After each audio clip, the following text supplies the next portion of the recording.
is NDTV and you are watching NDTV Prime.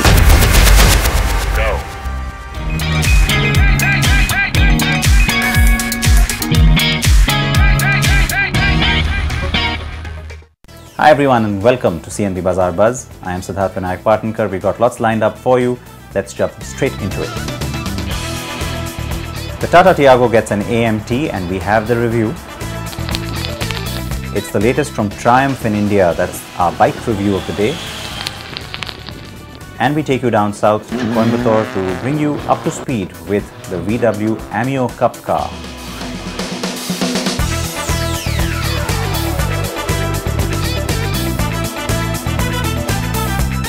So the Tata Tiago is a big surprise hit for Tata Motors. I say surprise because really the company was almost beleaguered and all its products were being ignored by the market. The Tiago has been a superstar and it's one of the most popular hatchbacks in the country today. So when it gets an AMT version, well, of course there's cause for a lot of attention from all of us. Many of you have been asking about it as well. How does it perform? Here's the review.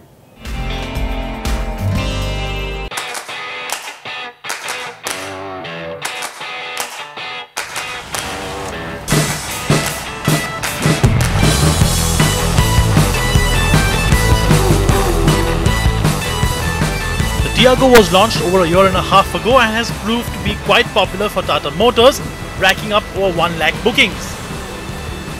It gets both a petrol and diesel engine offering decent performance, a well-equipped and more importantly a well-made interior with lot of space for both passengers and luggage. Right, so the entry hatchback of the year. The award for the entry hatchback of the year goes to Tata Tiago. The Tiago even went on to win the 2017 NDTV Hatchback of the Year award. The only thing missing was an automatic gearbox, and now Tata Motors has sorted that too.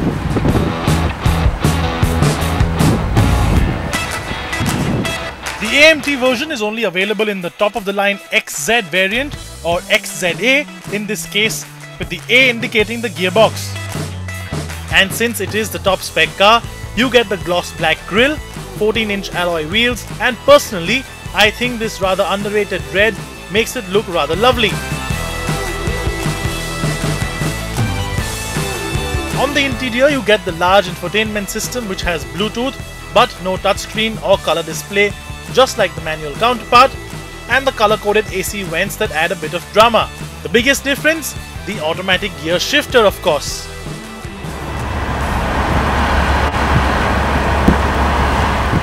Now the Tiago AMT is essentially still the same as the manual gearbox version in terms of spec, which means you still get the 1.2-litre Revitron engine under the hood with 84 bhp and 114 Nm of torque. You also still get the 5-speed gearbox, albeit with the AMT module attached on top of it. Now, this is not the first AMT petrol that Tata has done. It has done the Nano in the past, which is considerably cheaper, but in the Nano you always had to have the sport mode engaged if you really wanted the car to get going. In this, surprisingly, it's the other way around. The nicer mode to drive in is actually the city mode because, well, unlike the Nano, the city mode in this is a lot smoother and it shifts a lot better, and all that AMT nod which we've been so used to in some of the other cars is almost negligible.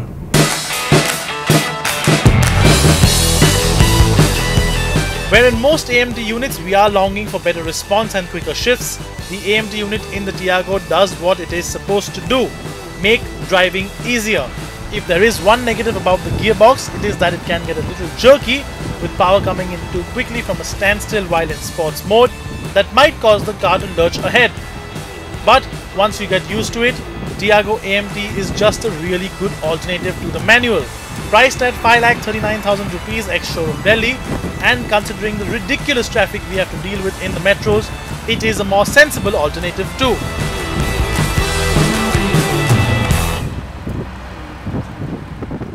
Cyrus there with the new AMT version of the Tiago.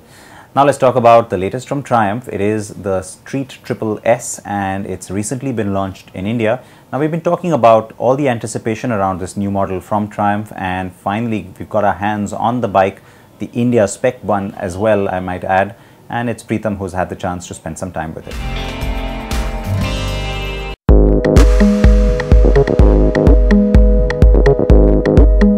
new Triumph Street Triple S gets an all-new engine with more power and an electronics package with ABS, riding modes and traction control.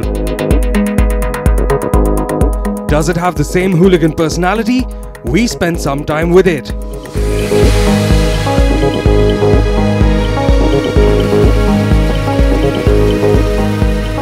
The all-new Triumph Street Triple S may look familiar, but it's brand new in all aspects. The most significant change is the engine.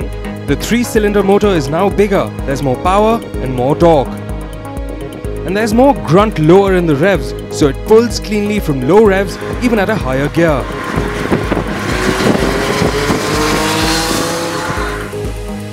So riding the new Street Triple around town is easy. It's light, easy to handle and has a very tractable engine. The suspension is new too and soaks up bumps and road undulations quite nicely. And in our road conditions, that's a plus point. The power is spread out over a wide power band and the bike begs to be revved hard. It gets much improved performance over the outgoing model. And it's light, agile and handles beautifully, especially around a corner.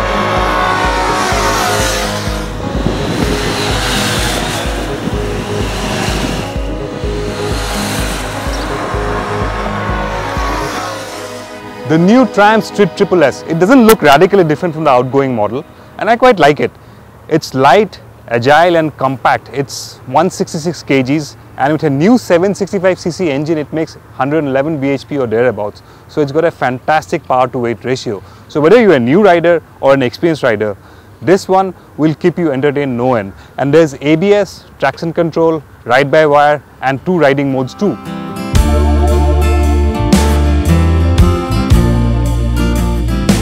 It is a significant step up, yes, but in terms of aesthetics, the Street Triple S doesn't get that all-new feel. It looks more or less the same as the outgoing model with muscular sculpted looks that naked bikes are associated with. But the differences aren't dramatic. The headlights and the cowl have been inspired from the Speed Triple. The instrument panel is also similar to the outgoing model, but what it does get is a new electronic suite with 2 riding modes, road and rain, and the added safety net of traction control.